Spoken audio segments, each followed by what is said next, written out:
ಹರಿ ಓಂ ಪ್ರಾಣಾದೇರೀಶಿತಾರಂ ಪರಮಸುಖನಿಧಿಂ ಸರ್ವದೋಷವ್ಯಪೇತಂ ಸರ್ವಾಂತಸ್ಥಂ ಸುಪೂರ್ಣಂ ಪ್ರಕೃತಿಪತಿಮಜಂ ಸರ್ವಬಾಹ್ಯಂ ಸುನಿತ್ಯಂ ಸರ್ವಜ್ಞಂ ಸರ್ವಶಕ್ತಿಂ ಸುರಮುನಿಮನುಜಾದ್ಯೈಃ ಸದಾ ಸೇವ್ಯಮಾನಂ ವಿಷ್ಣುಂ ವಂದೇ ಸದಾಹಂ ಸಕಲ ಜಗದನಾದ್ಯಂತಮಾನಂದದಂ ತಂ. ಗುರುಭ್ಯೋ ನಮಃ. ಈಗ ಇವತ್ತಿನ ಆಚಾರ್ಯರ ಮತ್ತೊಂದು ವಾದ ಮಂಡಿಸುವುದೇನು ಅಂತ ಕೇಳಿದ್ರೆ, ಜೀವಬ್ರಹ್ಮರ ಐಕ್ಯ ಅಂತನ್ನೋದು ಶ್ರುತಿಗೆ ಅರ್ಥ ಆಗುವುದಿಲ್ಲ. ಅದಕ್ಕೆ ಅನೇಕ ಕಾರಣಗಳನ್ನು ಕೊಟ್ಟರು.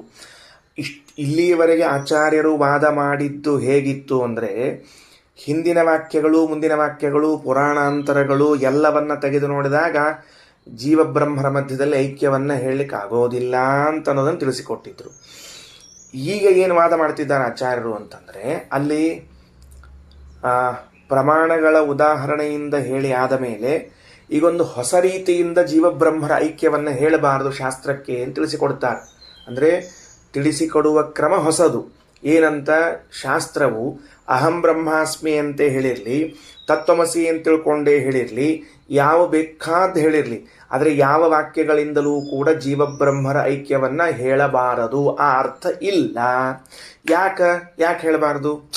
ನೀವೇನು ಮಾಡಿಬಿಡ್ತೀರಿ ಅಂದರೆ, ನಿಮಗೆ ಬೇಡವಾಗಿದೆ ಏನು, ಜೀವ ಹಾಗೂ ಬ್ರಹ್ಮರ ಮಧ್ಯದಲ್ಲಿ ಐಕ್ಯವನ್ನು ಹೇಳುವುದು ನಿಮಗೆ ಮನಸ್ಸಿಗೆ ಬಂದಿಲ್ಲ, ಆದ್ದರಿಂದಾಗಿ ನೀವು ಹೇಳ್ತಿಲ್ವೋ? ಅಲ್ಲ, ಶ್ರೀಮದಾಚಾರ್ಯ ಅಂತಾರೆ, ಪ್ರಧಾನ ಕಾರಣ ಏನು ಗೊತ್ತೇನು, ಯಾರು ಜೀವ ಹಾಗೂ ಬ್ರಹ್ಮರನ್ನ ಅಭಿನ್ನರೂ ತಿಳಿದಿದ್ದಾರೋ ಅವರನ್ನ ಶಾಸ್ತ್ರದಲ್ಲಿ ನಿಂದಿಸಲಾಗಿದೆ, ನಿಷೇಧಿಸಲಾಗಿದೆ. ನೆನಪಿಟ್ಟುಕೊಳ್ಳ್ರಿ, ಯಾವ ವಿಷಯವನ್ನ ತಿಳಿದ ವ್ಯಕ್ತಿಯನ್ನು ನಿಂದಿಸುತ್ತಾರೋ ಅದು ಶಾಸ್ತ್ರದ ವಿಷಯ ಆಗಲಿಕ್ಕೆ ಸಾಧ್ಯ ಇದೆಯಾ? ಆಚಾರ್ಯರ ಹೊಸವಾದ. ಏನು ವಾದ ಮಾಡ್ತಿದ್ದಾರೆ ಆಚಾರ್ಯರು ಅಂತಂದರೆ, ನೀವು ಅವಶ್ಯವಾಗಿ ಹೇಳ್ರಿ ಅಹಂ ಬ್ರಹ್ಮಾಸ್ಮಿ ಎನ್ನುವುದಕ್ಕೆ ಜೀವಬ್ರಹ್ಮರು ಅಭಿನ್ನರು ಅಂತ ಅರ್ಥ ಹೇಳ್ರಿ. ಯಾವಾಗ ಅಂದರೆ, ಆ ತರಹದ ಅರ್ಥ ಇದು ನಿಂದಿತವಾದದ್ದು ಅಂತ ಆಗಿರಲಿಲ್ಲ ಅಂದರೆ ಹೇಳ್ರಿ, ಅವಶ್ಯವಾಗಿ ಹೇಳ್ರಿ. ಯಾವ ಅರ್ಥ ಆ ಜೀವಬ್ರಹ್ಮರ ಐಕ್ಯವನ್ನು ತಿಳಿದುಕೊಂಡ ವ್ಯಕ್ತಿಯ ಬಗ್ಗೆ ಶಾಸ್ತ್ರವು ಇವನು ಸರಿಯಿಲ್ಲ ಅಂತ ಹೇಳಿ ನಿಂದಿಸುತ್ತಿದೆಯೋ ಅಂಥ ಅರ್ಥವನ್ನು ಯಾಕೆ ಹೇಳಬೇಕು ಶಾಸ್ತ್ರಕ್ಕೆ? ನೋಡ್ರಿ, ವಾದ ಮಾಡುವ ಕ್ರಮ ಹೆಂಗದ ಶ್ರೀಮದಾಚಾರ್ಯದು. ವಾದ ಮಾಡುವ ಕ್ರಮ ಹೆಂಗದ ಅಂತ ತಿಳಿದುಕೊಂಡು, ಸುರಾಪಾನ ಮಾಡಬಾರದು ಅಂತನ್ನುವುದನ್ನು ಹೇಳೋದಕ್ಕೆ ಹೆಂಗೆ ಹೇಳಬೇಕು ಅಂತಂದ್ರೆ, ಸೆರೆ ಕುಡಿದವರು ಸುರಾಪಾನ ಮಾಡಿದವರು ಎಷ್ಟು ದುಷ್ಟರಿದ್ದಾರೆ ನೋಡ್ರಿ, ಅವ್ರದ್ದು ಹೆಂಗಾಗಿದೆ ಪರಿಸ್ಥಿತಿ ನೋಡ್ರಿ ಅಂತ ಹೇಳಿದ ಮೇಲೆ, ಅವ್ರ ಪರಿಸ್ಥಿತಿ ನೋಡ್ರಿ ಅಂತ ಹೇಳಿ ನಿಂದಿಸುತ್ತಿರುವಾಗ ಸುರಾ ಇದು ಪೇಯವಾಗಲಿಕ್ಕೆ ಸಾಧ್ಯ ಇದೆಯಾ? ಸೆರೆ ಇದು ಕುಡಿಲಿಕ್ಕೆ ಸಾಧ್ಯವಿದೆಯಾ? ಯಾಕೆ ಅಂದರೆ ನಿಂದಿತವಾದದ್ದರಿಂದ. ಆ ವ್ಯಕ್ತಿಗಳು ದಾರಿಯಲ್ಲಿ ಕಂಡಲ್ಲಿ ಬಿದ್ದಿರ್ತಾರೆ, ಬುದ್ಧಿಭ್ರಮಣೆಯಾಗಿರ್ತದೆ, ಅವರನ್ನು ನೋಡುವ ಸ್ಥಿತಿಯಲ್ಲಿ ಇರುವುದಿಲ್ಲ ಅಂದಮೇಲೆ ನೋಡು ಚೀಚಿ ಅಂತ ಹೇಳಿ ಆ ವ್ಯಕ್ತಿಗಳನ್ನು ನಿಂದಿಸುತ್ತಿರುವಾಗಲೇನೆ ಅದು ಪೇಯವಲ್ಲ ಅಂತ ಜ್ಞಾನವಾಗುವುದಾದರೆ, ಜೀವ ಹಾಗೂ ಬ್ರಹ್ಮರ ಮಧ್ಯದಲ್ಲಿ ಐಕ್ಯವನ್ನು ತಿಳಿದವರನ್ನು ಶಾಸ್ತ್ರ ಘಂಟಾಘೋಷವಾಗಿ ನಿಂದನ ಮಾಡ್ಲಿಕ್ಕತ್ತದ. ಏನು ಅಬದ್ಧ ಇವರೆಲ್ಲ ಅಂಥೇಳಿ ಹೀಗೆ ನಿಂದಿಸುತ್ತಿರುವಾಗ ಆ ಜೀವಬ್ರಹ್ಮರ ಐಕ್ಯ ಶಾಸ್ತ್ರದ ಅರ್ಥ ಆಗ್ಲಿಕ್ಕೆ ಸಾಧ್ಯ ಇದೆಯಾ? ನೋಡ್ರಿ, ಆಚಾರ್ಯರ ವಾದಕ್ರಮದ ಲೆವೆಲ್ ಎಷ್ಟು ಮೇಲೆ ಹೋಗ್ತದೆ, ಎಷ್ಟು ಚಂದ ಹೋಗ್ತದೆ. ಈಗ ಅದನ್ನು ತಿಳಿಸಿಕೊಡ್ತಾರೆ. ನೋಡ್ರಿ ಏನಂತಾರೆ ತಗೊಳ್ರಿ. ಯಾವ್ದ್ಯಾವುದು? ಐಕಾತ್ಮ್ಯಂ ನಾಮ ಯದಿದಂ ಕೇಚಿದ್ ಬ್ರೂಯುರನೈಪುಣಾಃ. ಇದು ಪುರಾಣಗಳಲ್ಲಿ ಬಂದ ವಾಕ್ಯಗಳ ಸಂಗ್ರಹ. ಕೇಚಿದ್ ಅನೈಪುಣಾಃ, ಕೆಲವು ಅಜ್ಞಾನಿಗಳು. ಅನೈಪುಣಾಃ ಅಂದರೆ ಅಜ್ಞಾನಿಗಳು, ನಿಪುಣರಲ್ಲ, ಅಷ್ಟೇನು ಶಾಣೆ ಅಲ್ಲವರು, ದಡ್ರವರು. ಅನೈಪುಣಾಃ ಅಜ್ಞಾನಿಗಳು. ಯದಿದಂ ನಾಮ ಐಕಾತ್ಮ್ಯಂ ಬ್ರೂಯುಹು, ಇದೇನು ಐಕಾತ್ಮ್ಯವನ್ನು ಹೇಳ್ತಾರಲ್ಲ, ಐಕಾತ್ಮ್ಯ ಅಂದರೆ ಜೀವಬ್ರಹ್ಮರ ಐಕ್ಯ. ಜೀವ ಬೇರೆ ಅಲ್ಲ, ಬ್ರಹ್ಮ ಬೇರೆ ಅಲ್ಲ ಅಂತೇನಂತಾರಲ್ಲ, ಇದನ್ನ ಏನನ್ಬೇಕು ಹೇಳೋಣಂತ? ದಡ್ಡರು ಹೇಳುವ ಮಾತುಗಳಿದೆಲ್ಲ. ಅಂದಮೇಲೆ ಅನೈಪುಣಾಃ ಬ್ರೂಯುಹು ಅಂತೇಳಿ ಕೆಲವು ಅಜ್ಞಾನಿಗಳು ಮಾತ್ರ ಈ ಜೀವಬ್ರಹ್ಮರ ಐಕ್ಯವನ್ನು ಹೇಳ್ತಾರ ಅಂತಿರುವಾಗ, ಇದನ್ನು ವೇದದ ಅರ್ಥ, ಇದನ್ನು ಪುರಾಣದ ಅರ್ಥ, ಇದನ್ನು ಶಾಸ್ತ್ರದ ಅರ್ಥ ಅಂತ ಹೇಳಿ ಬರ್ತದ.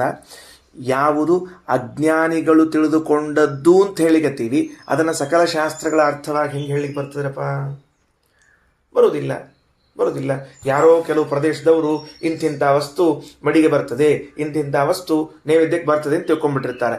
ಅವರು ಅಂಥಿಂಥವ್ರು ತಿಳಿದಿದ್ದಾರೆ ಅಂತ ಹೇಳ್ಕೊಂಡು ನಾವು ನಮ್ಮನಿಗೆ ಬಂದು ಆ ವಸ್ತುವನ್ನು ನೈವೇದ್ಯಕ್ಕೆ ಇಡ್ಲಿಕ್ಕೆ ಬರ್ತದೇನು? ನಮ್ಮೂರಿನಾಗ ಇದನ್ನೆಲ್ಲ ನೈವೇದ್ಯಕ್ಕೆ ಇಡ್ತೀವ್ರಿ ಆಚಾರ ಅಂತ ಅವ್ರು ಹೇಳ್ಬಿಟ್ರು ಅಂದ್ರೆ, ಹಂಗಾರೆ ಬರ್ತದೆ ಅಂತ ಹೇಳಿದ್ರೆ, ಸರ್ವಸಮ್ಮತ ಅದನೋ ಇಲ್ಲೋ ಅನ್ನೋದು ನೋಡಿ ನಾವು ನೈವೇದ್ಯವನ್ನು ಮಾಡ್ತೀವಿ ತಾನೆ. ಹಾಗಿದ್ರೆ ಯಾರೋ 4 ಜನ ಜೀವಬ್ರಹ್ಮರ ಮಧ್ಯದಲ್ಲಿ ಐಕ್ಯದ ಅಂತ ಹೇಳಿದ ಮಾತ್ರಕ್ಕೆ ಅದು ಶಾಸ್ತ್ರಾರ್ಥ ಆಗ್ಲಿಕ್ಕೆ ಬರುವುದಿಲ್ಲ. ಐಕಾತ್ಮ್ಯಂ ನಾಮ ಯದಿದಂ ಕೇಚಿತ್ ಬ್ರೂಯುರನೈಪುಣಃ. ಯಾಕಪ್ಪ ಅಂದ್ರೆ ಶಾಸ್ತ್ರ ತತ್ವಮವಿಜ್ಞಾಯ, ಶಾಸ್ತ್ರದ ತತ್ವ ತಿರುಳು, ಶಾಸ್ತ್ರದ ರಹಸ್ಯ ಅವರಿಗೆ ಅರ್ಥ ಆಗಿಲ್ಲ. ಹಾಗಾದರೆ ಯಾರಿಗೆ ಶಾಸ್ತ್ರದ ತಿರುಳು ಅರ್ಥವಾಗಿಲ್ಲ, ಶಾಸ್ತ್ರ ತತ್ವ ತಿಳಿದಿಲ್ಲ, ಅವರು ಮಾತ್ರ ಜೀವಬ್ರಹ್ಮರ ಮಧ್ಯದಲ್ಲಿ ಐಕ್ಯವನ್ನು ಹೇಳ್ತಾರೆ.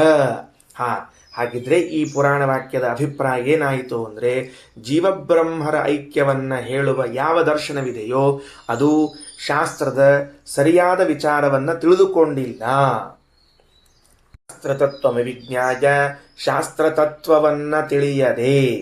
ಹಾಗಿದ್ದರೆ ಎಲ್ಲೆಲ್ಲಿ ವೇದವಾಕ್ಯಗಳಲ್ಲಿ ಯಾರ್ಯಾರು ಏನೇನು ಅರ್ಥಗಳನ್ನು ಮಾಡಿದ್ದಾರೋ ಅಲ್ಲಲ್ಲಿ ಒಂದು ವೇಳೆ ಐಕ್ಯ ಅಂತನೋ ಅರ್ಥ ಬಂದಿತ್ತು, ಐಕ್ಯ ಅಂದರೆ ಐಕ್ಯ ಒಂದು ದೃಷ್ಟಾಂತ, ಇಂಥ ಅರ್ಥ ಬಂದಿತ್ತು ಅಂತ ಆದರೆ ಅದರ ಅರ್ಥ ಏನು ಅಂದರೆ ಶಾಸ್ತ್ರತತ್ವಂ ಅವಿಜ್ಞಾಯ, ಅವರು ಶಾಸ್ತ್ರದ ನಿಜವಾದ ಅರ್ಥವನ್ನು ತಿಳಿದುಕೊಂಡಿಲ್ಲ.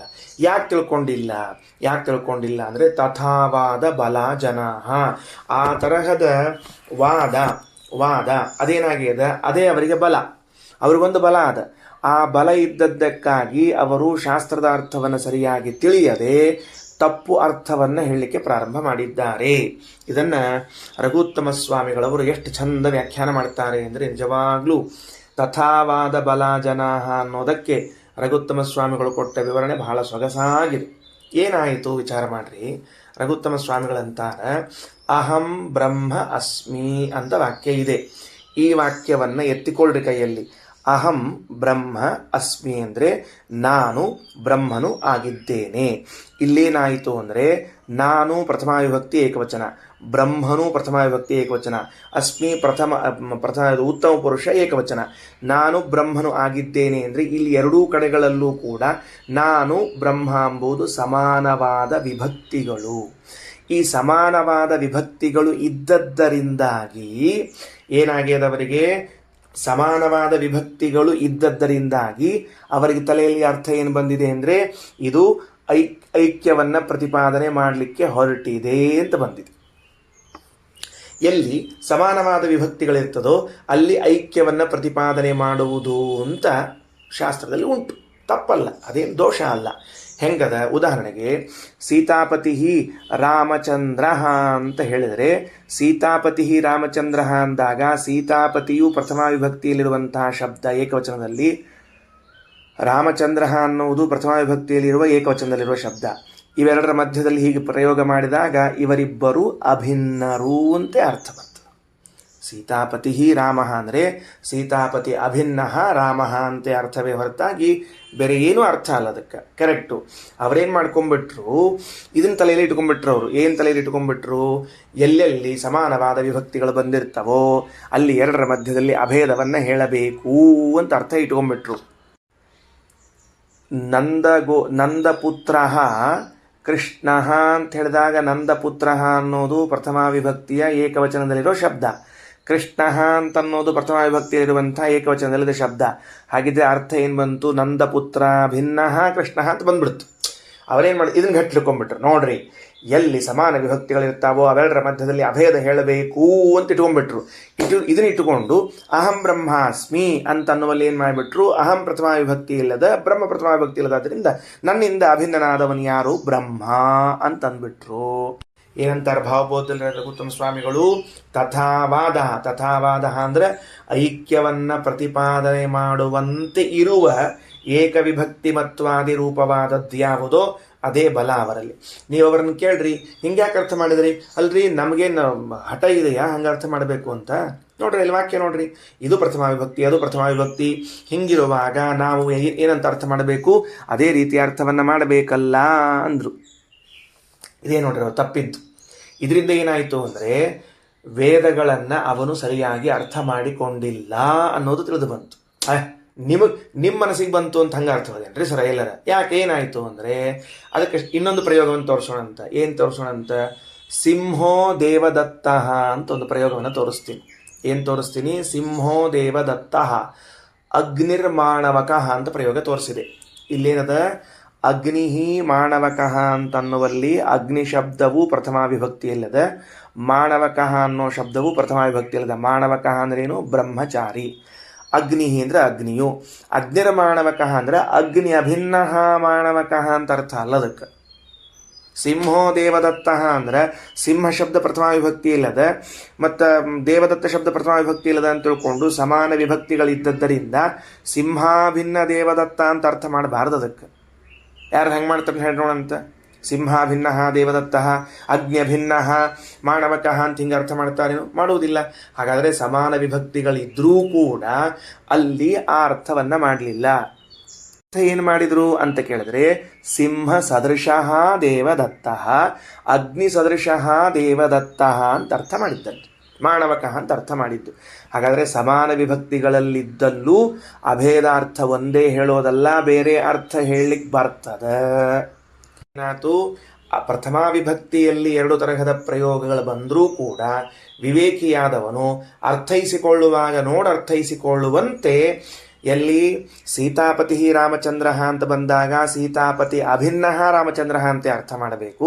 ಸಿಂಹೋ ದೇವದತ್ತ ಅಂದರೆ ಸಿಂಹಾಭಿನ್ನ ದೇವದತ್ತ ಅಂತ ಅರ್ಥ ಮಾಡಬಾರದು, ಸಿಂಹ ಸದೃಶಃ ದೇವದತ್ತ ಅಂತ ಅರ್ಥ ಮಾಡಬೇಕು. 2 ತರಹದ ವಿಭಕ್ತಿಗಳು ಸಮಾನವ ಕಾಣಿಸ್ತಾವನ್ ಅಂದರೆ ಅರ್ಥ ಬೇರೆ ಮಾಡಲಿಕ್ಕೆ ಇದ್ದಂತೆ ಅಹಂ ಬ್ರಹ್ಮಾಸ್ಮಿ ಅಂತನ್ನುವಲ್ಲೂ ಕೂಡ ಏನು ಮಾಡಬೇಕು? ಬ್ರಹ್ಮ ಸದೃಶಃ ಅಹಮಸ್ಮಿ, ಬ್ರಹ್ಮ ಸದೃಶಃ ಅಹಮಸ್ಮಿ, ಪರಮಾತ್ಮನ ಸದೃಶನಾಗಿದ್ದೇನೆ ನಾನು ಅಂತ ಅರ್ಥ ಮಾಡಬೇಕೇ ಹೊರತಾಗಿ ಬೇರೆ ಅರ್ಥ ಮಾಡಬಾರ್ದು. ನೋಡ್ರಿ, ಈ ವಿಭಕ್ತಿಗಳು ಭ್ರಮೆಯನ್ನು ಹುಟ್ಟಿಸಿತು ಅವರಿಗೆ. ಐಕಾತ್ಮ್ಯಂ ನಾಮ ಯದಿದಂ ಕೇಚಿದ್ ಬ್ರೂಯುರನೇ ಪುನಃ ಶಾಸ್ತ್ರತತ್ವಮವಿಜ್ಞಾಯ ತಥಾವಾದ ಬಲ ಜನಾ. ಆ ತರಹದ ಬಲ ಉಳ್ಳದ್ದು. ಸರಿ, ಸಂತೋಷ, ಅವ್ರಿಗೆ ಭ್ರಾಂತಿ ಅದ ಅಂತ ಇಟ್ಕೋಣಂತ. ನಾವು ಪ್ರಶ್ನೆ ಕೇಳ್ತೀವಿ, ಏನು ಉಳಿದವರು ಯಾರಿಗೂ ಯಾಕಾಗಿಲ್ಲ ಇಂಥ ಅಜ್ಞಾನ? ಪ್ರಶ್ನೆ. ಈಗ ಎಲ್ಲ ಶಾಸ್ತ್ರವನ್ನು ಒಬ್ಬರೇ ಓದೋರು, ಒಂದೇ ಶಾಸ್ತ್ರವನ್ನು ಎಲ್ಲರೂ ಓದೋರು, ಉಲ್ಟಾ ಹೇಳಿದೆ, ಒಂದೇ ಶಾಸ್ತ್ರವನ್ನು ಎಲ್ಲರೂ ಓದೋರು ಅಂದ ಮೇಲೆ ಉದಾಹರಣೆಗೆ ಶ್ರೀಮದಾಚಾರ್ಯರಿಗೆ, ಪದ್ಮನಾಭ ತೀರ್ಥರಿಗೆ, ಟೀಕಾಕೃತ್ಪಾದರಿಗೆಲ್ಲ ಅರ್ಥ ಬೇರೆ ಆಗ್ತದೆ, ಮತ್ತು ಇತರರಿಗೆಲ್ಲ ಅರ್ಥ ಬೇರೆ ಆಗ್ತದೆ. ಯಾಕೆ ಹಿಂಗೆ? ಏನಪ್ಪ, ಶಾಸ್ತ್ರವೇ ಬೇರೆ ಬೇರೆ ಇತ್ತು ಅಂದರೆ ಅರ್ಥ ಹಂಗಾಗ್ಯದ ಅಂದ್ರೆ ಕರೆಕ್ಟು. ಶಾಸ್ತ್ರವೆಲ್ಲವೂ ಒಂದೇ ಇದ್ದೊತ್ತಿನೊಳಗೆ ಇವ್ರಿಗೊಂದು ಅರ್ಥ ಅವ್ರಿಗೊಂದು ಅರ್ಥ ಹೆಂಗಾಗ್ತದಪ್ಪ? ಅಥಾವಾದ ಬಜಲ ಜನ ಅಂತ ಹೇಳಿದ್ರೆ ಓಕೆ, ಒಪ್ಪೋಣಂತೆ. ಹಾಗಾದರೆ ಅದೇ ಕೇಳಿಕತ್ತೀವಿ. ಒಂದೇ ಒಂದಿರೋ ವೇದ, ಈ ಇರುವಂತಹ ಒಂದು ವೇದ ಇದೆಯಲ್ಲ, ಇದನ್ನೇ ಸಮಾನ ವಿಭಕ್ತಿಗಳಲ್ಲಿ ಬಂದದ್ದನ್ನು ಕೆಲವರು ಜೀವಬ್ರಹ್ಮರು ಭಿನ್ನರು ಅಂತ ಅರ್ಥ ಮಾಡ್ಕೊಳ್ತಾರೆ, ಕೆಲವರು ಜೀವಬ್ರಹ್ಮರು ಸಮಾನರು ಅಭಿನ್ನರು ಅಂತ ಅರ್ಥ ಮಾಡ್ಕೊಳ್ತಾರೆ. ಹಿಂಗ್ಯಾಕ ಅಂದರೆ ಇವ್ರಿಗಷ್ಟ ಅಜ್ಞಾನ ಅದ, ಇವ್ರಿಗಷ್ಟ ತಿಳಿದಿಲ್ಲ. ಹಿಂಗ್ಯಾಕಪ್ಪ ನಿಮ್ಮದು? ಅವ್ರಿಗಷ್ಟ ತಿಳಿದದ. ಹಿಂಗ್ಯಾಕ ಅಂತ ಕೇಳಿದರೆ ಅದಕ್ಕೆ ಉತ್ತರ ಕೊಡ್ತದೆ ವಾಕ್ಯ. ಕಾಮಕ್ರೋಧಾಭಿಭೂತತ್ವಾತ್ ಅಹಂಕಾರ ವಶಂಗತಾ. ಮುಖ್ಯ ಕಾರಣ ಏನು ಗೊತ್ತೇನೋ ಅಂದರು. ಏನು ಕಾರಣ?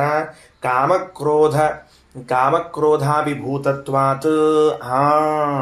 ಕಾರಣ ಏನು ಅಂದರೆ ಅವರಲ್ಲಿರುವಂತಹ ಕಾಮಕ್ರೋಧಾದಿಗಳೇ ಕಾರಣ, ಬೇರೆ ಇನ್ನೇನು ಕಾರಣ ಅಲ್ಲ.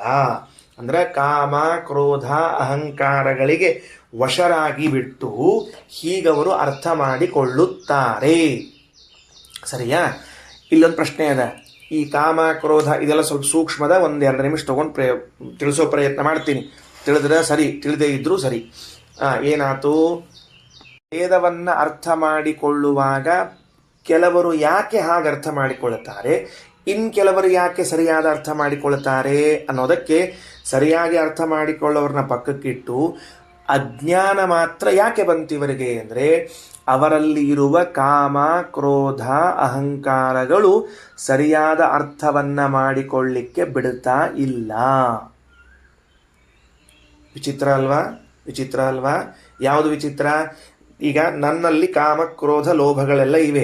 ಇದು ಇರುವುದರಿಂದ ಅಲ್ಲಿ ಇರುವಂತಹ ವಸ್ತುವನ್ನು ತಿಳಿಲಿಕ್ಕೆ ಬಿಡ್ತಿಲ್ಲ. ಇದರ ಪ್ರಭಾವದಿಂದಾಗಿ ತನಗೇನು ಬೇಕೋ ಅದೇ ಅರ್ಥವನ್ನು ಮಾಡಿಸ್ತಾ ಇದೆ. ಅದು ಬಹಳ ಸೂಕ್ಷ್ಮದ. ಏನು ಸೂಕ್ಷ್ಮದ ಅಂದರೆ ಏನು ಇಟ್ಕೊಳ್ರಿ ಅಂದ್ರೆ, ಈಗ ಒಬ್ಬರು ಯಾರೋ ವ್ಯಕ್ತಿ ಮೃತರಾಗಿದ್ದಾರೆ ಅಂತ ಇಟ್ಕೊಳ್ರಿ. ಮೃತರಾಗಿರುವಾಗ 3 ಜನ ಇದ್ದಾರೆ. 3 ಜನ ಇರುವಾಗ ಆ ಮೃತನಾದ ವ್ಯಕ್ತಿಯನ್ನ ನೋಡುವಾಗ ಒಬ್ಬೊಬ್ಬರ ದೃಷ್ಟಿ ಒಂದೊಂದಿರ್ತದೋ, ಎಲ್ಲರೂ ಸಮಾನವಾದ ದೃಷ್ಟಿ ಇರ್ತದೋ? ಅಫ್ಕೋರ್ಸ್ಲಿ ಬೇರೆ ಬೇರೆ ಇರ್ತದೆ.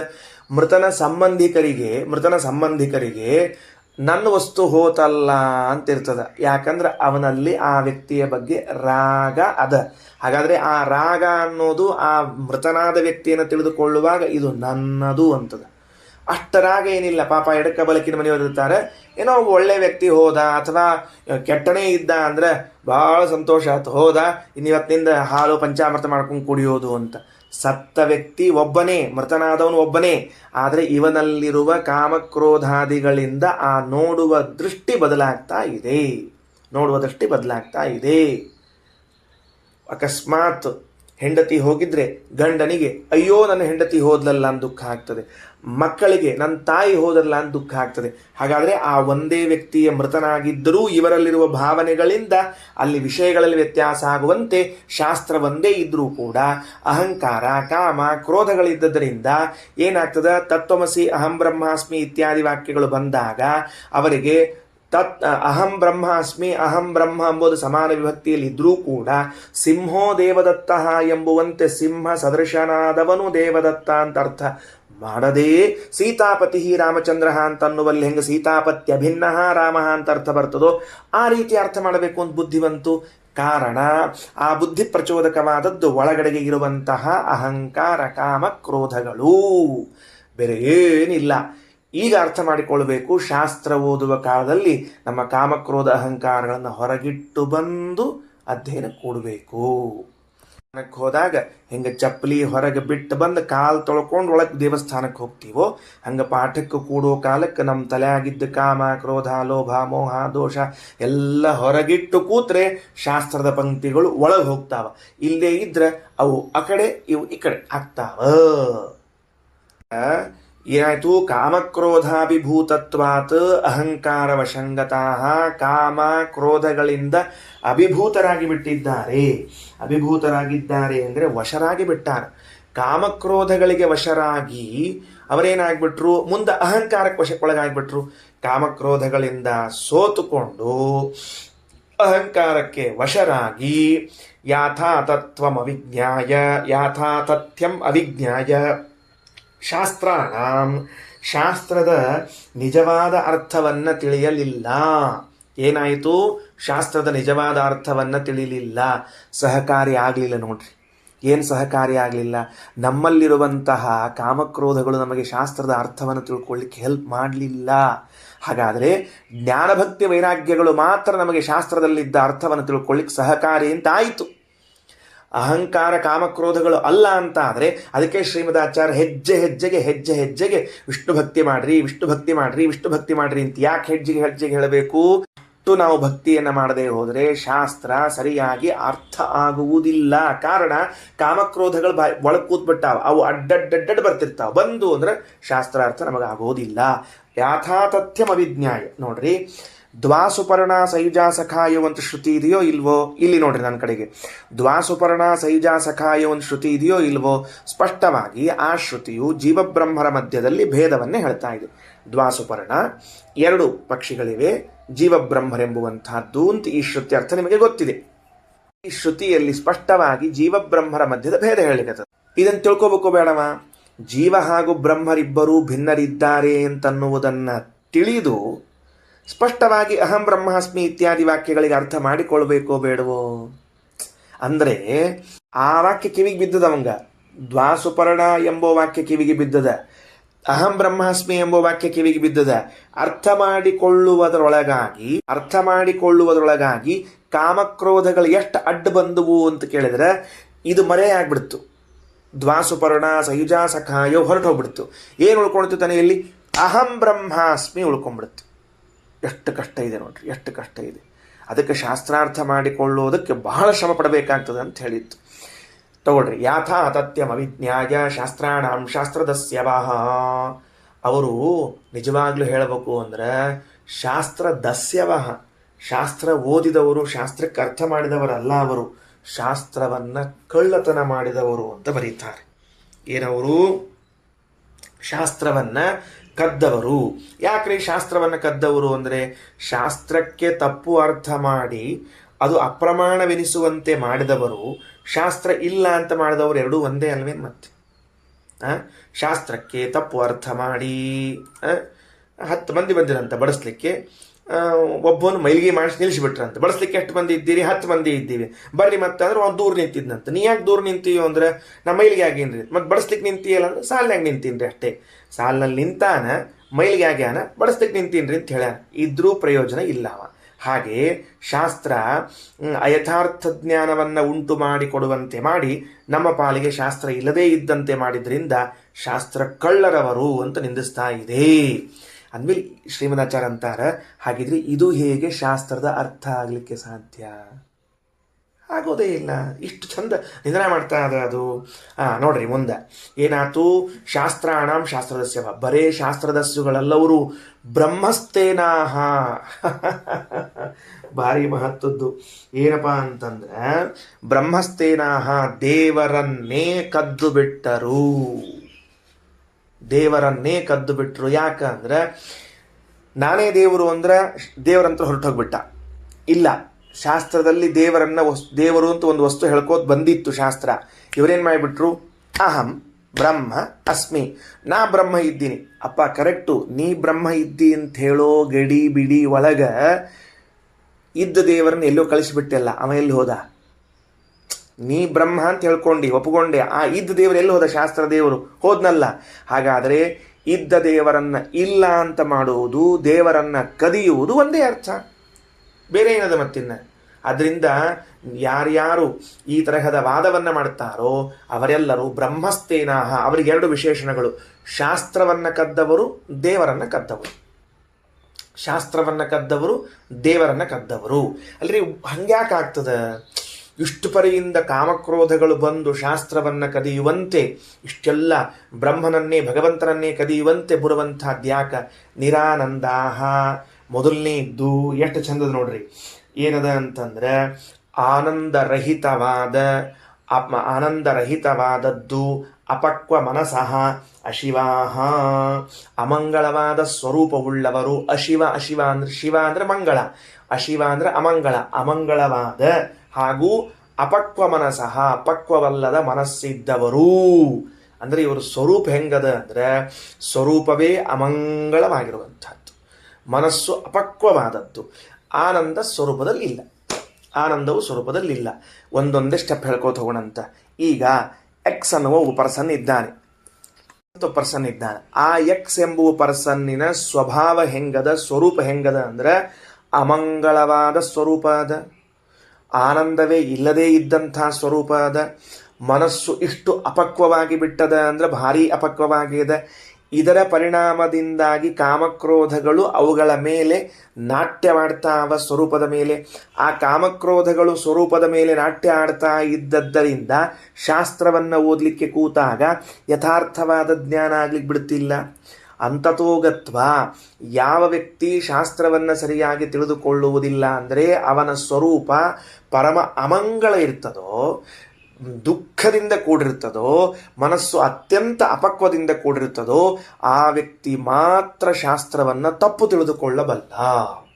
ಅಂದರೆ ತಪ್ಪು ತಿಳಿದುಕೊಳ್ಳಿಕ್ಕೂ ಒಂದು ಯೋಗ್ಯತೆ ಬೇಕಾಗ್ತದೆ ರೀ, ಎಲಿಜಿಬಿಲಿಟಿ ಅಂತ ಒಂದು ಇರ್ತದೆ.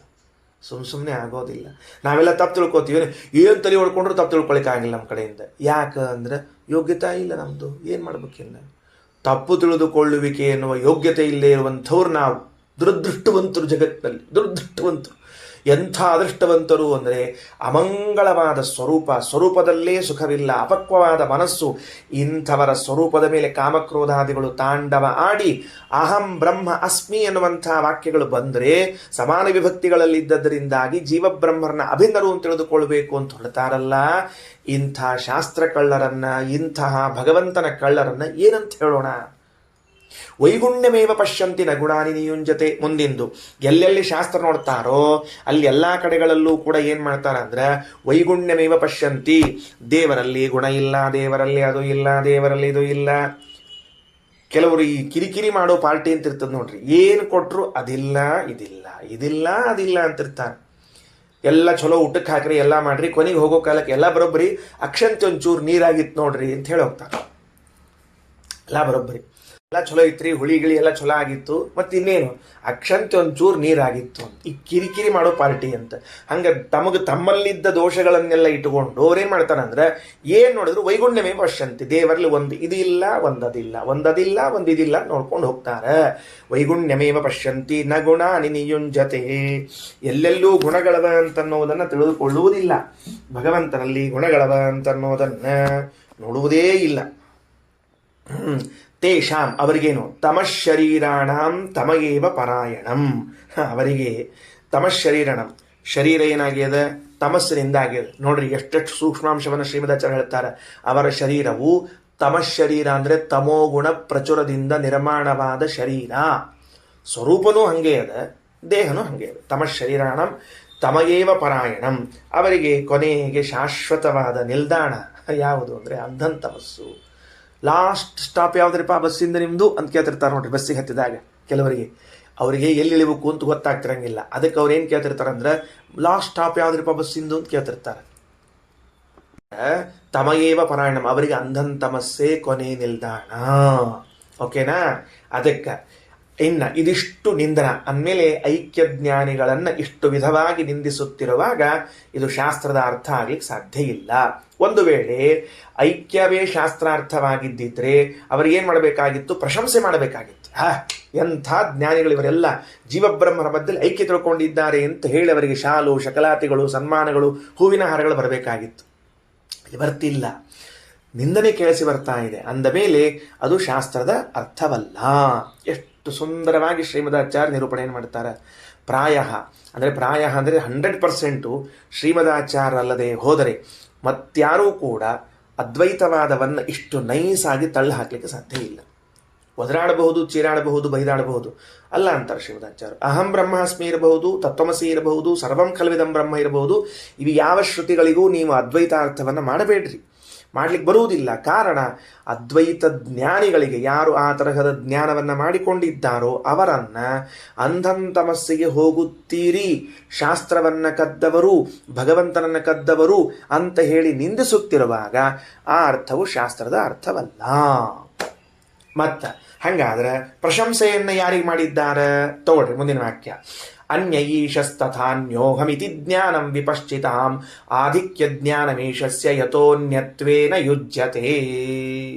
ಬಹಳ ಚಂದದ ವಾಕ್ಯ, ಎಷ್ಟು ಚಂದ ನೋಡ್ರಿ. ಅನ್ಯಃ ಈಶಃ ತಥಾ ಅಹಂ ಅನ್ಯಃ. ದೇವರು ಬೇರೆ, ನಾನು ಬೇರೆ. ಯಾಕ್ರಿ ಸುಮ್ಮನೆ ಯಾಕೆ ದೇವರು ಬೇರೆ ನಾವು ಬೇರೆ ಅಂತೀರಿ? ನಾವು ಒಂದೆರಡು ನಾಳೆ ಶಂಖ ಚಕ್ರ ಹಿಡಕ್ಕೆ ಬಲಕ್ಕೆ ಹಚ್ಕೊಂಡ್ಬಿಡ್ತೀವಿ. ಹಚ್ಕೋ ಅಂತೀವಿ, ಕೊಡ್ತೀನಿ, ಅಗಸಾಲ ಅಂಗಡಿ ಮಾಡಿಸ್ಲಿಕ್ಕೆ ಹಾಕೀನಿ, ಹೇಳ್ಯಾನ ಇನ್ನೊಂದು 8-10 ದಿವಸ ಕೊಡ್ತೀನಿ ರೀ ಶಂಖಾಚಕ್ರ ಅಂತ ಹೇಳ್ಯಾನ, 2 ಭುಜಕ್ಕೆ ಇಟ್ಕೋ ಅಂತಿ. ಏನು ತಪ್ಪಿಲ್ಲ, ಸ್ವಲ್ಪ ತಡಿ ಮೊದಲು. ಏನು? ಅನ್ಯಃ ಈಶಃ, ಭಗವಂತನು ಬೇರೆ, ಅನ್ಯಃ ಅಹಂ, ನಾನು ಬೇರೆ. ಇತಿ ವಿಪಶ್ಚಿತಾಂ ಜ್ಞಾನಂ, ಇದು ಜ್ಞಾನಿಗಳಿಗೆ ಇರುವಂತಹದ್ದು ತಿಳುವಳಿಕೆ, ಇದು ಜ್ಞಾನಿಗಳ ಜ್ಞಾನ. ನೋಡ್ರಿ ಎಷ್ಟು ಮುಕ್ತ ಕಂಠದಿಂದ ಹೊಗಳಿಕೆತ್ತದ ಶಾಸ್ತ್ರ. ಇದು ಜ್ಞಾನಿಗಳಿಗೆ ಇರಬೇಕಾದ, ಇದು ಲಕ್ಷಣ, ಜ್ಞಾನಿಗಳ ಲಕ್ಷಣ ಇದು. ಅವರೇನು ತಿಳ್ಕೊಂಡಾರ ಜ್ಞಾನಿಗಳು? ನಾನು ಬೇರೆ, ಭಗವಂತ ಬೇರೆ ಅಂತ ತಿಳ್ಕೊಂಡಾರ. ಹೌದ್ರಿ, ತಿಳ್ಕೊಂಡ್ರೆ ಏನಾಯ್ತು? ತಿಳ್ಕೊಂಡ್ರೆ ನೋಡಪ್ಪ, ತಿಳ್ಕೊಂಡ್ರೆ ಏನಾಯ್ತು ಅಂದ್ರೆ ಭಗವಂತನ ಅನುಗ್ರಹವಾತು. ಹೆಂಗ್ರಿ ಆಚಾರ? ನಾ ಬೇರೆ ದೇವ್ರ ಬೇರೆ ಅಂತ ತಿಳ್ಕೊಂಡ್ರೆ ದೇವ್ರ ಅನುಗ್ರಹ ಮಾಡ್ತಾನ ಇಲ್ರ? ನೋಡ್ರಿ, ನಾ ಬೇರೆ ದೇವ್ರ ಬೇರೆ ಅಂತ ತಿಳ್ಕೊಂಡ್ರೆ ದೇವ್ರ ಅನುಗ್ರಹ ಮಾಡ್ತಾನ? ಹೌದು. ಹಿಂಗೆ ತಿಳ್ಕೊಂಡಂತ ದೇವರ ಪ್ರಸಾದಕ್ಕೆ ಕಾರಣ ಯಾವುದು? ಭಗವಂತ ಉತ್ತಮ, ಸರ್ವೋತ್ತಮ ಅಂತ ತಿಳಿದುಕೊಳ್ಳುವುದು ಭಗವಂತನ ಪ್ರಸಾದಕ್ಕೆ ಕಾರಣ. ದೇವರು ನನ್ನ ಮೇಲೆ ಅನುಗ್ರಹ ಮಾಡಲಿಕ್ಕೆ ಕಾರಣ ಭಗವಂತ ಸರ್ವೋತ್ತಮ ಅಂತ ತಿಳಿದುಕೊಳ್ಳೋದು. ಹಾಗಾದರೆ ದೇವರು ಸರ್ವೋತ್ತಮ ಅಂತ ತಿಳಿದುಕೊಳ್ಳಬೇಕಾಗಿದ್ದರೆ ಮೊದಲಿಗೆ ನಾನು ಅವನು ಬ್ಯಾರೆ ಬ್ಯಾರೆ ಅಂತ ತಿಳ್ಕೊಂಡಿದ್ರೆ ಅವ ಸರ್ವೋತ್ತಮ ಅಂತ ತಿಳ್ಕೊಳ್ಳಿಕ್ಕೆ ಬರ್ತದೆ.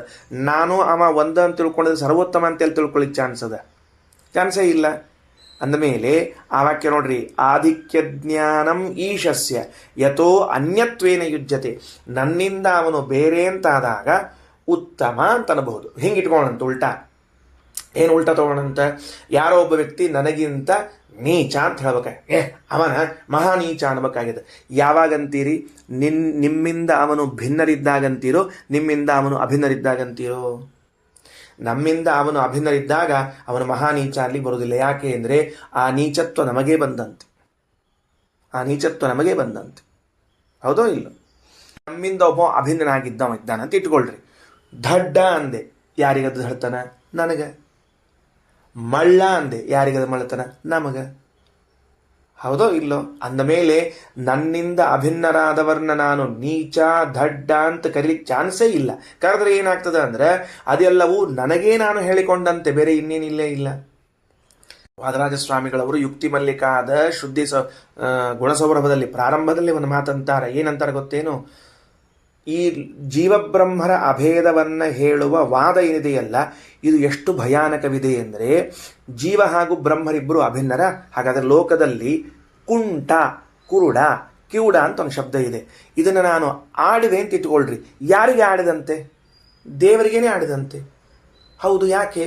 ಈ ಕುಂಟ ಏನಿದ್ದಾನ ಇವನಿಂದಲೂ ದೇವರ ಅಭಿನ್ನ, ಈ ಕುರುಡ ಏನಿದ್ದಾನ ದೇವರವನಿಂದಲೂ ಅಭಿನ್ನ, ಕಿವುಡ ಏನಿದ್ದಾನ ಅವನು ನಾನು ಕಿವುಡ ಅಂತ ಬೈದೆ ಅಂತ ಇಟ್ಕೊಳ್ರಿ. ಅವಂಗಂತರೂ ಕೇಳಿಸುವುದೇ ಇಲ್ಲ. ಯಾಕೆ? ಕಿವುಡಿದ್ದಾನವ. ಎಷ್ಟರ ಬೈತೀರಿ ನೀವು? ಅವ ಸಂತೋಷದಿಂದ ಕೇಳ್ತಿರ್ತಾನೆ. ನೀವು ಅವ್ನು ಕೈ ಮಾಡಿ ಬೈತಿದ್ದಕ್ಕೆ ಹಿಂಗೆ ಕೂತಿರ್ತಾನೆ. ಆಹಾ ಏನೋ ನಂಗೆ ಹೊಗಳಿಕತ್ತಾರ ಅಂತ ತಿಳ್ಕೊಂಡು. ನಿಂಗೆ ಹೊಳ್ತಿಲ್ಲಪ್ಪ, ಬೈತಿದ್ದಾರೆ. ಆದರೆ ಆ ಬೈ ಮುಟ್ಟೋದು ಯಾರಿಗೆ? ಬೈಗಳು ಮುಟ್ಟೋದು ಬ್ರಹ್ಮನಿಗೆ. ಆದ್ದರಿಂದ ಜೀವಬ್ರಹ್ಮರ ಅಭೇದವನ್ನ ವಾದ ಮಾಡುವ ಶಾಸ್ತ್ರ ಇದು ದೇವರಿಗೆ ಪರ್ಯಾಯವಾಗಿ ಎಲ್ಲ ನಿಂದನೆಯನ್ನು ಹೇಳುವಂತಹದ್ದು. ಕಳ್ಳ ಇದ್ದಾನೆ, ಕಳ್ಳನು ಬ್ರಹ್ಮನಿಂದ ಅಭಿನ್ನನೆ ಅವರ ಸಿದ್ಧಾಂತದಲ್ಲಿ, ಬೇರೆ ಅಲ್ಲ. ಅವನಿಗೆ ಜ್ಞಾನ ಬರಲಿ ಬಿಡಲಿ, ಅದು ಮುಂದಿನ ವಿಚಾರ. ಅವನಿಗೆ ನಾನು ಬ್ರಹ್ಮ ಜ್ಞಾನ ಬಂದಿಲ್ರಿ ಇನ್ನು ಅಂದರೆ ಅದು ಅವನ ಪ್ರಾರಬ್ಧ, ನಮ್ಮ ಸಂಬಂಧ ಇಲ್ಲ. ಆದರೆ ಈಗ ನಾನು ಕಳ್ಳ ಅಂತ ಕರೆದ ಯಾರನ್ನು ಕರೆದಂತೆ? ದೇವರನ್ನ ತಾನೇ ಕರೆದಂತೆ. ನೀಚ ಅಂತ ಕರೆದ ಯಾರನ್ನ ಕರೆದಂತೆ? ದೇವರನ್ನ ತಾನೇ ಕರೆದಂತೆ. ಆದ್ದರಿಂದ ಒಬ್ಬ ವ್ಯಕ್ತಿಯನ್ನು ನಾವು ನೀಚ ಅಥವಾ ಉತ್ತಮ ಅಂತ ಅನ್ಬೇಕಾದ್ರೆ ನನ್ನಿಂದ ನಾವು ಮೊದಲು ಭಿನ್ನ ಇರಬೇಕ್ರಿ, ಅಂದ್ರೆ ಅನ್ಲಿಕ್ಕೆ ಬರ್ತದೆ ಚಂದಾಗಿ ಲೋಕದಲ್ಲಿ.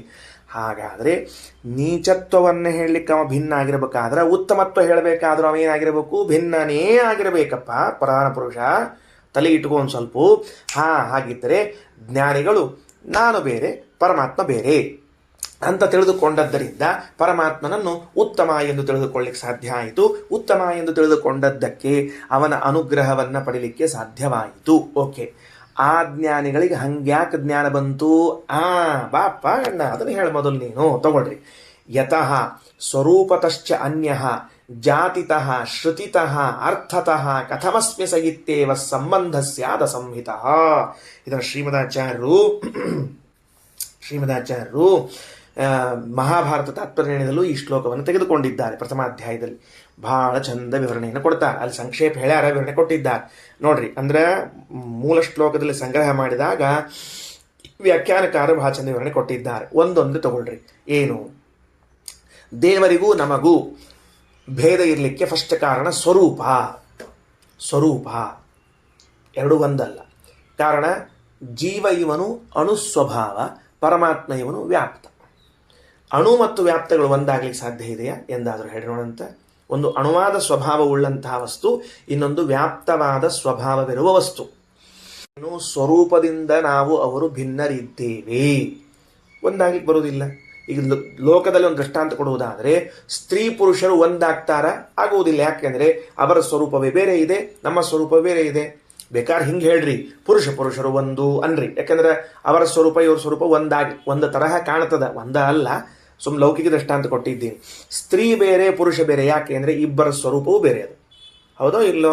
ಇಬ್ಬರ ಸ್ವರೂಪ ಬೇರೆ ಇದ್ದದ್ರಿಂದ ಇಬ್ಬರನ್ನು ಒಂದಲ್ಲಿಗೆ ಬರುವುದಿಲ್ಲ. ಹಾಗಾದರೆ ಪರಮಾತ್ಮ ವ್ಯಾಪ್ತ, ಜೀವಾಣು ಒಂದು ಹೆಂಗಂತಿಪ? ಇದೇ ಮೊದಲನೇದ್ದು. ನಮಗೂ ಅವರಿಗೂ ಬೇರ್ಪಡಿಸ್ಲಿಕ್ಕೆ ಫಸ್ಟ್ ಕಾರಣ ಸ್ವರೂಪತಶ್ಚ ಅನ್ಯ. ಇನ್ನು ಎರಡನೇದ್ದು ಜಾತಿತಃ. ಏನು ಜಾತಿತಃ? ನಮಗೆಲ್ಲ ಜೀವ ಅಂತ ಒಂದು ಜಾತಿ, ಅವನಿಗೆ ದೇವ ಅಂತ ಒಂದು ಜಾತಿ. ಇಬ್ಬರು ಜಾತಿ ಬೇರೆ ಬೇರೆ ಅವ. ಎರಡು ಭಿನ್ನವಾದ ಜಾತಿಗಳಲ್ಲಿದ್ದವರನ್ನ ಒಂದು ಅಲ್ಲಿ ಬರೋದಿಲ್ಲ. ಇವನು ಬ್ರಾಹ್ಮಣ, ಇವನು ಕ್ಷತ್ರಿಯ ಅಂತ ಇದೆ. ಇವನು ಬ್ರಾಹ್ಮಣ, ಇವನು ಕ್ಷತ್ರಿಯ ಅಂತಂದಾಗ ಇವನಲ್ಲಿ ಬ್ರಾಹ್ಮಣತ್ವ ಜಾತಿ, ಇವನಲ್ಲಿ ಕ್ಷತ್ರಿಯತ್ವ ಜಾತಿ ಇದರಿಂದ ಇಬ್ಬರನ್ನ ನೀವು ಹೆಂಗೆ ಅಭೇದ ಹೇಳ್ತೀರಿ? ಬರುವುದಿಲ್ಲ. ಯಾಕೆಂದರೆ ಆ ಅಭೇದ ಹೇಳಲಿಕ್ಕೆ ವಿರೋಧ ಮಾಡ್ತಾವ ಈ ಎರಡು ಜಾತಿಗಳು. ಯಾವುದು ಬ್ರಾಹ್ಮಣತ್ವ ಕ್ಷತ್ರಿಯತ್ವಗಳು ಅಂದಮೇಲೆ ಸ್ವರೂಪ ಭಿನ್ನ ಭಿನ್ನವಾಗಿದ್ದರಿಂದ ನಾ ಬ್ಯಾರೆ ಅವ ಬ್ಯಾರೆ, ಜಾತಿ ಭಿನ್ನ ಭಿನ್ನವಾದ್ರಿಂದ ನಾ ಬ್ಯಾರೆ ಅವ ಬ್ಯಾರೆ. ಎರಡನೇ ಕಾರಣ ಸ್ವರೂಪತಶ್ಚ ಅನ್ಯಃ ಜಾತಿತಃ. ಮೂರನೇದ್ದು ಶ್ರುತಿತಃ. ವೇದ ಸ್ಪಷ್ಟವಾಗಿ ಹೇಳ್ತದಲ್ಲ, ಏನಂತ? ದ್ವಾಸು ಪರ್ಣಾ ಸಯಜಾ ಸಖಾಯೌ ಸಮಾನಂ ವೃಕ್ಷಂ ಪರಿಷಸ್ವ ಜಾತೆ ತಯೋರನ್ಯ ಪಿಪ್ಪಲಂ ಜಾ ಸ್ವಾದ್ವತ್ತಿ. ಸರಿಯದೇ ಇಲ್ಲೋ? ಏನಂತದ? ಇದೇ ದೇಹದಲ್ಲಿ, ದೇಹವೆಂಬುವಂಥ ವೃಕ್ಷದಲ್ಲಿ ಜೀವವೆಂದು ಒಂದು ಪಕ್ಷಿ ಕೂತದ, ಪರಮಾತ್ಮನೆಂಬ ಒಂದು ಪಕ್ಷಿ ಕೂತದ. ಹಾಗಾದರೆ ಈ ಜೀವವೆಂಬ ಪರಮಾತ್ಮನೆಂಬ ಪಕ್ಷಿಗಳು ಎರಡೂ ಒಂದೇ ದೇಹದಲ್ಲಿ ಕೂತಿದ್ರೂ ಕೂಡ ಈ ದೇಹದಿಂದ ಮಾಡಿದ ಕರ್ಮ, ಆ ಕರ್ಮದಿಂದ ಜನ್ಯವಾದ ಫಲ, ಒಂದೊಂದು ಕರ್ಮ ಮಾಡಿದಾಗಲೂ ಒಂದೊಂದು ಫಲ ಬಂದೇ ಬರ್ತದೆ. ಅದನ್ನು ಭೋಗಿಸುವಂಥವನು ಈ ಜೀವ. ಇದೇ ಮರದಲ್ಲಿ ಕೂತ ಆ ಪರಮಾತ್ಮನೆಂಬುವನು ಭೋಗಿಸುವುದಿಲ್ಲ. ಇಷ್ಟು ಚಂದವಾಗಿ ಶ್ರುತಿ ಭೇದವನ್ನು ಹೇಳಿಕತ್ತದಲ್ಲ. ನೀ ಬ್ಯಾರೆ ಪರಮಾತ್ಮ ಬ್ಯಾರೆ. ಯಾಕೆ ಗೊತ್ತೇನೋ? ನೀನು ಮಾಡಿದ ಕರ್ಮಗಳ ಫಲವನ್ನು ನೀನು ತಿಂತಿ, ಅವ ತಿನ್ನಂಗಿಲ್ಲ ಅಲ್ರಿ. ಮತ್ತು ಅಂದ್ರೆ ಅವ ಇಲ್ಲಿದ್ದಾನೆ, ಅವ ಅಲ್ಲೆಲ್ಲ ಇಲ್ಲೇ ಇದ್ದಾನೆ. ಇದೇ ದೇಹದಿಂದ ಉಂಟಾಗುವ ಸಕಲ ಕರ್ಮಗಳಲ್ಲೂ ಅವನೂ ಪಾಲುದಾರ. ನೆನಪಿಟ್ಟುಕೊಳ್ರಿ. ಕೈ ಎತ್ತತೀನಿ, ಕೈ ಇಳಿಸ್ತೀನಿ, ಹಿಂಗಂತೀನಿ, ಎಲ್ಲದಕ್ಕೂ ಅವನೂ ಪಾಲುದಾರ. ಆದರೆ ಇದರ ಫಲ ಮಾತ್ರ ನನಗೆ, ಅವನಿಗಲ್ಲ. ಹಾಗಿದ್ದಾಗ ಇದರಿಂದಲೂ ಭೇದ ಸಿದ್ಧ ಆಗ್ತದೆ. ಅರ್ಥತಃ ಮತ್ತೇನು? ಪ್ರಯೋಜನ ಏನು? ನಾವು ಅಲ್ಪ ಕಾಮರು, ಅವನು ಪೂರ್ಣ ಕಾಮ. ಅಂದರೆ ನನಗೆ ಅವನಿಂದ ಪ್ರಯೋಜನ ಆಗಬೇಕಾಗ್ಯದ, ಅವನಿಗೆ ನನ್ನಿಂದ ಏನೂ ಆಗಬೇಕಾಗಿಲ್ಲ. ಅರ್ಥ ಅಂದರೆ ಪ್ರಯೋಜನ. ಅಲ್ಲಿ ಕೊನೆಯ ಶಬ್ದ ಬರ್ಕೊಳ್ರಿ. ಶ್ರುತಿತಃ ಅರ್ಥತಃ ಅಂತನ್ನುವಲ್ಲಿ ಅರ್ಥತಃ ಶಬ್ದ ಮುಂದೆ ಚಿಹ್ನ ಸಮಚಿಹ್ನೆ ಹಾಕ್ಕೊಂಡು ಪ್ರಯೋಜನ ಅಂತ ಬರ್ಕೊಳ್ರಿ. ನಮಗೆ ಅವನಿಂದ ಪ್ರಯೋಜನ ಉಂಟು, ಅವನಿಗೆ ನಮ್ಮಿಂದ ಏನೂ ಪ್ರಯೋಜನವಿಲ್ಲ. ಅದೇ ಬ್ರಹ್ಮಸೂತ್ರದಲ್ಲಿ ಓಂ ನ ಪ್ರಯೋಜನವತ್ವಾತ್ ಓಂ ಅನ್ನುವಂತಹ ಸೂತ್ರ ಹೇಳ್ತದೆ. ಕಥಮಸ್ಮಿ ಸಯಿತ್ತೇವ ಸಂಬಂಧಸ್ಯಾದ ಸಂಹಿತಃ. ಹೀಗಿರುವಾಗ ಅಲ್ಲಿ ನೋಡ್ರಿ, ಸಹ ಅಸ್ಮಿ ಅಂದ್ರೆ ಸಹ ಅಹಮಸ್ಮಿ, ಆ ಪರಮಾತ್ಮನು ನಾನಾಗಿದ್ದೇನೆ ಅಂತ ಸಮಾನ ವಿಭಕ್ತಿಗಳು ಬಂದಾವ. ಇಲ್ಲಿ ಅನ್ವಯವನ್ನ ಹೆಂಗ್ ಮಾಡ್ತೀಪ ನೀನು? ಇಷ್ಟು ವಿರುದ್ಧ ಧರ್ಮಗಳಿದ್ದಾಗ ಅನ್ವಯ ಮಾಡ್ಲಿಕ್ಕೆ ಬರುವುದಿಲ್ಲ. ಭಾರತೀಪತಿ ರಾಮಚಂದ್ರ ಅನ್ಲಿಕ್ಕೆ ಬರುವುದಿಲ್ಲ. ಯಾಕೆ ಬರುವುದಿಲ್ಲ? ಭಾರತೀಪತಿ ರಾಮಚಂದ್ರ ಅಂದರೆ ಭಾರತೀಪತಿಗೂ ರಾಮಚಂದ್ರನಿಗೂ ವಿರುದ್ಧ. ಅದು ಎರಡೂ ಧರ್ಮಗಳು ಬೇರೆ ಬೇರೆ. ಅಂದಮೇಲೆ ಭಾರತೀಪತಿ ರಾಮಚಂದ್ರ ಅಂತ ತಿಳಿದುಕೊಂಡು ನೀನು ಹೆಂಗೆ ಅನ್ವಯ ಮಾಡ್ಲಿಕ್ಕೆ ಬರುವುದಿಲ್ಲವೋ, ಸಹ ಅಸ್ಮಿ ಆ ದೇವರ ನಾನಾಗಿದ್ದೇನೆ ಅಂತ ತಿಳಿದುಕೊಂಡು ಕೂಡ ಹೇಳಲಿಕ್ಕೆ ಬರುವುದಿಲ್ಲ. ಸಂಬಂಧ ಸ್ಯಾತ್ ಅಸಂಹಿತ, ಅನ್ವಯವನ್ನ ಮಾಡ್ಲಿಕ್ಕೆ ಬರುವುದಿಲ್ಲ, ಯೋಗ್ಯವಿಲ್ಲ. ಇಷ್ಟೆಲ್ಲ ಇದ್ದದರಿಂದ ಅಹಂ ಬ್ರಹ್ಮಾಸ್ಮಿ ಅಂತನ್ನುವಲ್ಲಿ ಅಹಂ ನಾನು, ಬ್ರಹ್ಮ ಅಸ್ಮಿ ಅಂತ ಅರ್ಥ ಮಾಡಬಾರದು. ಎಷ್ಟು ಚಂದಾದ ವಾದ. ಇದನ್ನ ಆಚಾರ್ಯರು ಮಂಡಿಸಿದರು. ಇಷ್ಟೆಲ್ಲ ಇದ್ದದರಿಂದ ಯಾವ ಕಾರಣಕ್ಕೂ ಕೂಡ ಏನರ್ಥ ಮಾಡಬೇಡ್ರಿ, ಜೀವಬ್ರಹ್ಮರ ಐಕ್ಯ ಶಾಸ್ತ್ರಾರ್ಥ ಅಂತ ತಿಳಿಬೇಡ್ರಿ. ಇನ್ನು ಮುಂದಿನ ಒಂದು ವಿಷಯವನ್ನು ಪ್ರಸ್ತಾಪ ಮಾಡಿ ನಿಲ್ತೇನೆ, ಮುಂದೆ ಹೋಗೋಣಂತ. ಏನು ಪ್ರಾರಂಭ ಅಂದರೆ, ಜನಮೇಜಯ ಮಹಾರಾಜ ಮಹಾಭಾರತದಲ್ಲಿ ಬಂದ ಒಂದು ಸಂವಾದ, ವೈಶಂಪಾಯನಾಚಾರ್ಯರು ಹಾಗೂ ಜನಮೇಜಯರ ಮಧ್ಯದಲ್ಲಿ ಬಂದಿರುವಂತಹ ಒಂದು ವಾಕ್ಯವನ್ನಿಟ್ಟುಕೊಂಡು ಆಚಾರ್ಯರು ತಿಳಿಸ್ಲಿಕ್ಕೆ ಹೊರಟಾರ. ಏನಂತಾರ? ಜನಮೇಜಯ ಕೇಳಿದ್ದಂತೆ, ನೋಡ್ರಿ, ಅವತ್ತಿನ ಕಾಲದಲ್ಲೂ ಜನಮೇಜಯ ಮಹಾರಾಜನಿಗೂ ಕೂಡ, ಯಾರು ಜನಮೇಜಯ ಮಹಾರಾಜ? ಪರೀಕ್ಷಿತ ಮಹಾರಾಜನ ಸುಪುತ್ರ. ಪರೀಕ್ಷಿತ ಮಹಾರಾಜರು ತೀರಿಕೊಂಡಾಗ ಸರ್ಪದಿಂದ ಕಚ್ಚಿಸಿಕೊಂಡು ಮೃತರಾಗಿದ್ದಾರೆ ಅಂತೇಳಿದು ಸರ್ಪಯಾಗವನ್ನ ಮಾಡಲಿಕ್ಕೆ ಹೊರಟಾಗ, ಆ ಸರ್ಪಯಾಗವು ಅಪರಿಪೂರ್ಣವಾದಾಗ ಜ್ಞಾನೇ ಪರಿಸಮಾಪ್ಯತೆ ಅಂತಿಟ್ಟುಕೊಂಡು ವೈಶಂಪಾಯನಾಚಾರ್ಯ ಕಡೆಯಿಂದ ಮಹಾಭಾರತವನ್ನು ಕೇಳ್ತಾ ಕೂತಿದ್ದಾನೆ. ಆ ಮಹಾಭಾರತ ಕೇಳ್ತಿರುವಾಗ ಅವತ್ತಿನ ಕಾಲದಲ್ಲೂ ಕೂಡ ದ್ವೈತ, ಅದ್ವೈತ, ವಿಶಿಷ್ಟಾದ್ವೈತ, ಸಾಂಖ್ಯ, ಬೌದ್ಧ, ಚಾರ್ವಾಕ ಎಲ್ಲ ದರ್ಶನಗಳಿದ್ದರಿಂದ ರಾಜನಾದವನು ಮಹಾಭಾರತದಂತಹ ಗ್ರಂಥದ ಪ್ರವಚನ ನಡೆದಾಗ ವೈಶಂಪಾಯನಾಚಾರ್ಯರಂಥವರು ವೇದವ್ಯಾಸರ ಶಿಷ್ಯರು ಸಿಕ್ಕಾಗ ತನ್ನ ಜಿಜ್ಞಾಸೆಯನ್ನ ತಣಿಸಿಕೊಳ್ಳೋಣ ಅಂತ ತಿಳಿದುಕೊಂಡು ಪ್ರಶ್ನೆ ಮಾಡ್ತಾನೆ. ಏನು ಪ್ರಶ್ನೆ ಮಾಡ್ತಾನೆ? ಭಗವಃ ಪುರುಷ ಬ್ರಹ್ಮನ್ ಉತಾಹೋ ಏಕಗೇವತು ಕೋ ಹ್ಯತ್ರ ಪುರುಷ ಶ್ರೇಷ್ಠ ತಂಭವಾನ್ ವತ್ತು ಮರಘತಿ. ಸ್ವಾಮಿ, ಲೋಕದಲ್ಲಿ ನಾನಾ ವಾದಗಳವ. ಏನೇನು ನಾನಾ ವಾದಗಳವ? ಬಹವಃ ಪುರುಷಾಹ, ಬಹುಜೀವವಾದ ಇದೆ ಲೋಕದಲ್ಲಿ. ಅನೇಕ ಜೀವರಿದ್ದಾರೆ. ನೀನೊಬ್ಬನು ಬೇರೆ ಜೀವ, ನಾನೊಬ್ಬನು ಬೇರೆ ಜೀವ ಅಂತ ಇಲ್ಲಿ ಜೀವ ಶಬ್ದಕ್ಕೆ, ಪುರುಷ ಶಬ್ದಕ್ಕೆ ಜೀವ ಅನ್ನೋಕ್ಕಿಂತ ಚೇತನರು ಅಂತ ಅರ್ಥ ಮಾಡಿಕೊಳ್ಳಿ, ಲಘು ಅರ್ಥ ಆಗ್ತದೆ. ಬಹವಃ ಪುರುಷಾಹ, ಅನೇಕ ಚೇತನರು ಲೋಕದಲ್ಲಿ ಇದ್ದಾರೆ ಎಂದು ವಾದ ಇದೆ ಒಂದು. ಉತಾಹೋ ಏಕ ಏವತು, ಒಂದೇ ಒಂದು ಚೇತನ ಲೋಕದಲ್ಲಿ ಇದ್ದದ್ದು, ಇನ್ನುಳಿದ ಯಾವ ಚೇತನಗಳು ಲೋಕದಲ್ಲಿ ಇಲ್ಲ ಎಂದು ಎರಡು ವಾದಗಳಿವೆ. ಏನ್ ಪ್ರಶ್ನೆ ಮಾಡಿದ ಜನ್ಮೇಜಯ ಮಹಾರಾಜ ವೈಶಂಪಾಯನಾಚಾರ್ಯರಿಗೆ? ಏಕಚೇತನ, ಜಗತ್ತಿನಲ್ಲಿ ಅನೇಕ ಚೇತನಗಳಿವೆ ಅಂತ ತಿಳಿದುಕೊಂಡು ಕೆಲವು ಜ್ಞಾನಿಗಳ ಅಭಿಪ್ರಾಯ. ಇನ್ನು ಕೆಲವರು ಏಕಚೇತನ, ಒಬ್ಬನೇ ಚೇತನ ಇದ್ದಾನೆ ಅಂತ. ಅಲ್ರಿ, ಒಬ್ಬನೇ ಚೇತನ ಇದ್ದಾನ ಅಂತಂದ್ರೆ ಮತ್ತೆ ಇಷ್ಟು ಮಂದಿ ಎಲ್ಲ ಹೆಂಗೆ ಕಾಣಿಸ್ತಾರ ಅವಂಗ ಅಂದ್ರೆ ಅದೆಲ್ಲ ಅವನ ಅಜ್ಞಾನದಿಂದ ಕಲ್ಪಿತವಾದದ್ದಷ್ಟೆ. ಇಲ್ಲೇ ಇಲ್ಲ, ಯಾರು ಇಲ್ಲೇ ಇಲ್ಲ. ಕತ್ಲೆಯಾಗ ಹೊಂಟಿದ್ರಿ, ಅವ್ ಹೆಂಗೆ ದೃಷ್ಟಾಂತ ಕೊಡ್ತಾರೆ ನೋಡ್ರಿ. ಕತ್ಲೆಯಲ್ಲಿ ಹೊರಟಿದ್ದೀರಿ, ಹೊರಟು ಹೊತ್ತಿನೊಳಗೆ ದೂರದೊಳಗೆ ಒಂದು ಸಂಧಿ ಒಳಗೆ ಒಂದು ಗಿಡ ಅದ. ಆ ಗಿಡ ಅರ್ಧಂಬರ್ಧ ಬೆಳಕು ಅರ್ಧಂಬರ್ಧ ಕತ್ಲಿ ಬಿದ್ದದ. ಆ ಗಿಡದ ಮೇಲೆ ಇವ ದೂರದಲ್ಲಿ ಹೊಂಟವ ಏನು ತಿಳ್ಕೊಂಡ? ಯಾರೋ ನಿಂತಾರ, ಯಾರೋ ನಿಂತಾರ, ಯಾರೋ ನಿಂತಾರ ಅಂತ ತಿಳ್ಕೊಂಡೋ ಇಲ್ಲೋ? ಅದು ಕಲ್ಪಿತ, ಅದು ಅಲ್ಲಿ ಯಾರು ಇಲ್ಲೇ ಇಲ್ಲ ಅಂತ. ಲೋಕದಲ್ಲಿದ್ದದು ಒಂದೇ ಒಂದು ಚೇತನ, ಅದೇ ಬ್ರಹ್ಮಚೇತನ, ಉಳಿದವ್ರು ಯಾರು ಇಲ್ವೇ ಇಲ್ಲ ಅಂತ ಕೆಲವರು ವಾದ ಮಾಡ್ತಾರೆ. ಇನ್ನು ಕೆಲವರು ಹಂಗೇನಿಲ್ಲ, ಪ್ರತಿ ಚೇತನ ಬೇರೆ ಬೇರೆ ಇದೆ ಅಂತ ವಾದ ಮಾಡ್ತಾರೆ. ಯಾವ ವಾದ ಸತ್ಯ? ಬಹವಃ ಪುರುಷ ಬ್ರಹ್ಮನ್ ಉತಾಹೋ ಏಕಗೇವತೂ ಕೋಹ್ಯತ್ರ ಪುರುಷ ಶ್ರೇಷ್ಠ. ಒಂದು ವೇಳೆ ಏಕಚೇತನವಾದವ ಬಹುಚೇತನವಾದವ ಅಂತ ಪ್ರಶ್ನೆ ಮಾಡ್ತಾರ. ಮಾಡಿದ ಕೂಡಲೇ ಬಹುಚೇತನವಾದವನ್ನ ಹೇಳುವುದಾದರೆ, ಅನೇಕ ಚೇತನರಿದ್ದಾರೆ ಒಬ್ಬನೇ ಚೇತನ ಅಲ್ಲ ಅನ್ನುವುದಾದರೆ, ಶ್ರೇಷ್ಠರಾದವರು ಯಾರವರಲ್ಲಿ? ಅನೇಕ ಚೇತನರಲ್ಲಿ ಶ್ರೇಷ್ಠರಾದವರು ಯಾರು? ಒಬ್ಬನೇ ಒಬ್ಬ ಚೇತನ ಅಂತನ್ನೋ ವಾದ ಒಪ್ಪುತ್ತೀರಾ, ಒಪ್ಪೋದಿಲ್ವಾ? ಉತ್ತರ ಕೊಡ್ರಿ. ಇಲ್ಲ, ನಾವು ಬಹುಚೇತನವಾದವನ್ನು ಒಪ್ತೀವಿ ಅಂದರೆ ಅದರಲ್ಲಿ ಶ್ರೇಷ್ಠರಾದವರು ಯಾರು ಅಂತ ಕೇಳ್ರಿ ಎಂದಾಗ ವೈಶಂಪಾಯನ ವಾಚ ವೈಶಂಪಾಯನಚರ ಅಂತರ ನೈಚದಿಚ್ಛಂತಿ ಪುರುಷಂ ಏಕಂ ಕುರುಕುಲೋದ್ವಗ ಬಹೂನಾಂ ಪುರುಷಾಣಂ ಹಿ ಯಥೈಕಾಯು ನಿರುಚ್ಯತೆ ತಥಾ ತಂ ಪುರುಷಂ ವಿಶ್ವಮಾಖ್ಯಾಸ್ಯಾಮಿ ಗುಣಾಧಿಕಂ ಅಂತ ಮೋಕ್ಷ ಧರ್ಮದ ವಾಕ್ಯವನ್ನ ತಿಳಿಸಿಕೊಡ್ತಾರೆ. ಪ್ರಾಯ ಈ ಹಿಂದಿನ ಎಲ್ಲ ವಾಕ್ಯಗಳು ಮೋಕ್ಷ ಧರ್ಮದ್ದೇ. ಮಧ್ಯಾಹ್ನ ಪಾಠದಲ್ಲಿ ಸೇರಿದಾಗ ಮುಂದಿನ ನೋಡೋಣ. ಶ್ರೀಕೃಷ್ಣಾರ್ಪಣಮಸ್ತು.